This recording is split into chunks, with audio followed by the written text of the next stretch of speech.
Hello, it's episode 8 in the series where I put historical figures up for cancellation and you decide the outcome. Cancelling historical figures.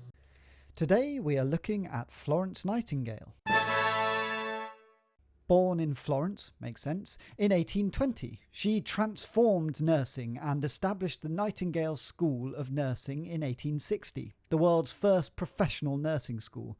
Nightingale and her team of 38 volunteer nurses played a key part in the Crimean War, setting a new standard of sanitisation and cleanliness in the Scutari Hospital, which saw the death rate fall from over 40% on her arrival to around 2% within months. She was also a pioneer in statistics, the first woman elected to the Royal Statistical Society, wrote over 200 books and articles on nursing and hospital management, and helped found the British Red Cross.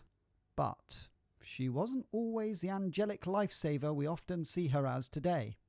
Nightingale was a staunch supporter of the British Empire. She argued that imposing British culture was necessary, stating that anything else would be simply preserving their barbarism for the sake of preserving their lives. Regarding the high death rates of indigenous children in colonial schools, she once observed that every society which has been formed has had to sacrifice large proportions of its earlier generation to the new conditions of life. Essentially, she saw those deaths as an inevitable cost of progress. There's also evidence her prejudice extended to excluding others from her work. The British Jamaican nurse, Mary Seacole, who had proven herself on the front lines, applied to join Nightingale's mission, but was rejected.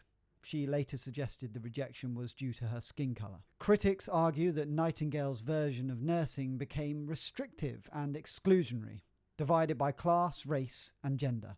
So, Florence Nightingale. There is no doubt she changed the course of nursing for the good and saved the lives of hundreds of soldiers during the Crimean War, but she strongly believed in colonisation, and her racist and classist attitudes often denied great nurses from her mission.